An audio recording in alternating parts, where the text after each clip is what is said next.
Hello, you're watching World Talks on TVP World. My name is Sascha Fahrbach. Sunday marks 1 year since Georgia's protest movement first erupted on Rustaveli Avenue, a movement born from frustration over disputed elections and now reshaped by new laws turning protest fines into prison terms. As police round up demonstrators and former leaders face corruption charges, many Georgians fear their country's democratic promise is slipping away just as Europe is watching closely. And now to help us analyze what this turbulent year means for Georgia and its future, we're joined by George Melashvili, president of the Europe-Georgia Institute. Thanks so much for joining us here on TVP World. I want to just start, George, with the first question.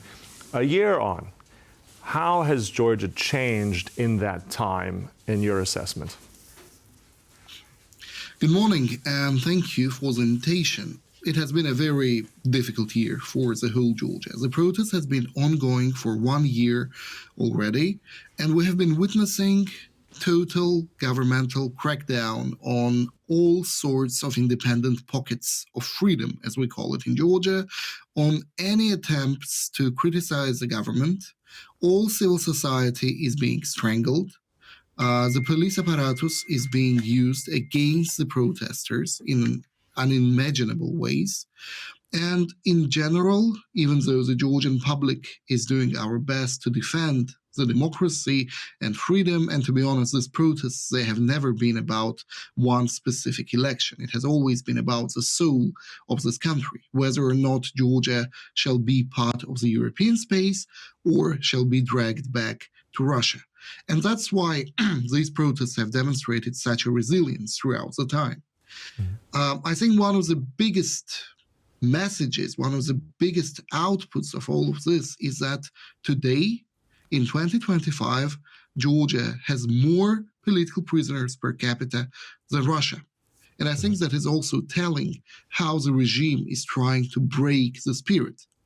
But they're not very successful, as we can obviously see, even though the draconian laws have been adopted, even though the Georgian government is simply kidnapping people from their homes for crimes that they have criminalized only a day ago, even though the Georgian parliament is trying to adopt more and more authoritarian laws. The people are protesting. They have been protesting for a year already. And this resilience, this unbreakable spirit of Georgia is, I believe, something that we should be always remembering and considering. The situation in Georgia has not stabilized. It will not stabilize. And Melashvili's attempts to build a dictatorship like Lukashenko, they're doomed to fail exactly because the people of Georgia have demonstrated such a resilience in the face of such draconian laws. Now, you speak about resilience, George, and if you're looking at, as you said, protesters keep coming back.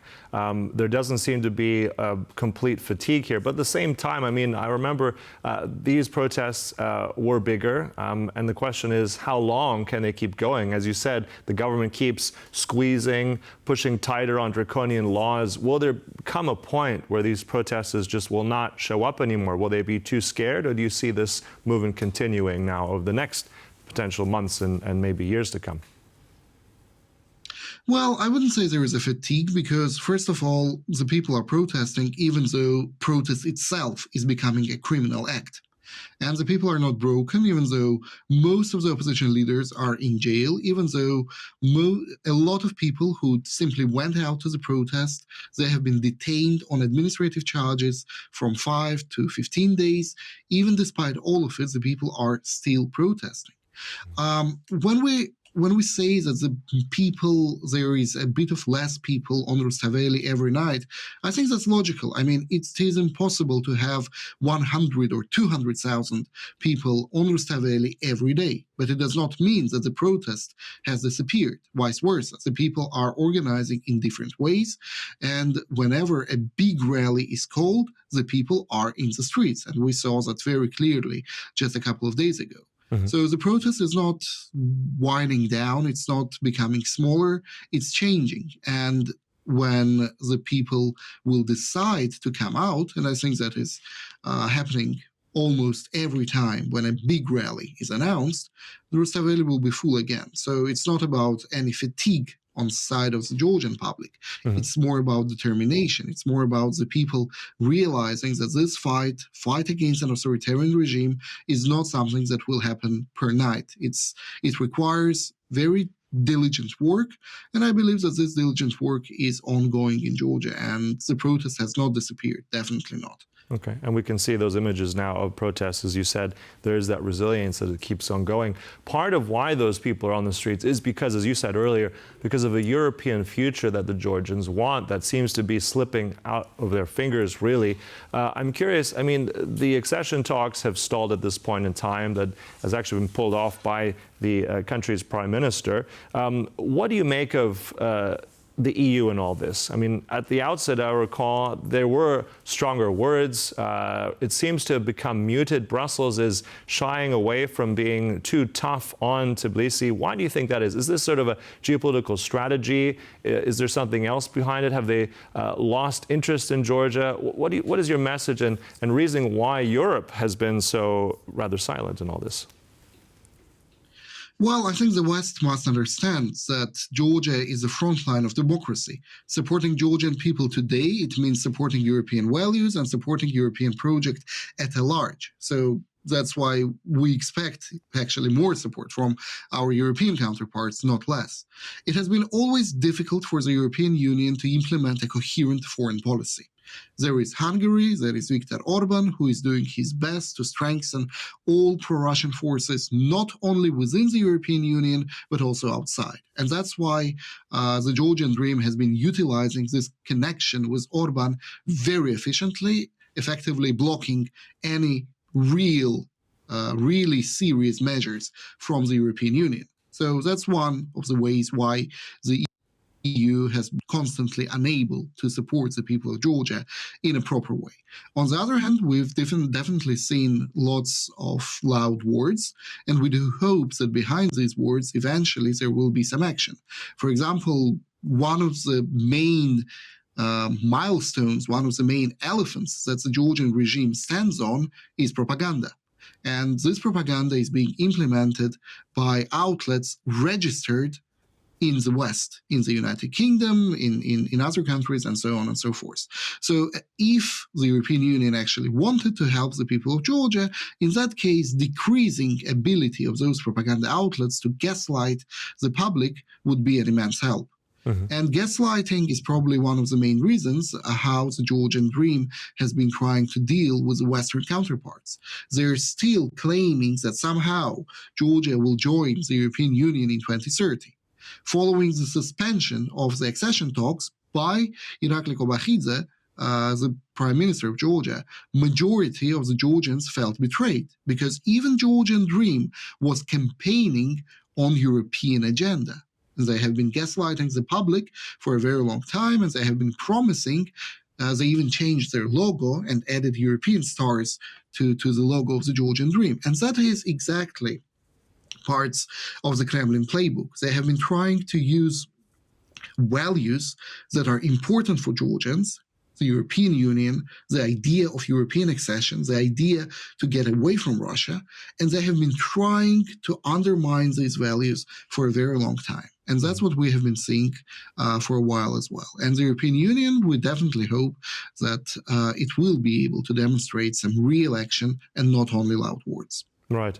You mentioned also in terms of propaganda and also the Georgian Dream undermining what's happening right now by NGOs, by the protest movement in Georgia. I'm also struck by what the Prime Minister has framed in Georgia as well, saying that some of these protesters, and he calls them foreign-backed coup people. So if you have something like that, how does that impact the general population? Does that add legitimacy to what they're doing? I mean, how is this perceived on the ground if you have a Prime Minister saying that this is actually a foreign-backed coup? How much does that resonate with the population, if at all? Well, it does not resonate, and the protest is a very clear example that this does not actually resonate with the population. But the problem is the Georgian Dream enjoys immense media imbalance in their favor. The propaganda megaphones, as it was called by the European Union body specifically targeting disinformation and propaganda, are extremely powerful, and they have been able to again gaslight the public. The Georgian Dream does not openly say that they are playing and using Kremlin's playbook. They're using Kremlin's playbook, but at the same time, they are gaslighting the public that they are still getting closer to Europe, to the European Union, and that somehow Georgia will join. Mm-hmm. So we have this very Orwellian attitude from the Georgian Dream. On one hand, they're trying to gaslight, mislead the public.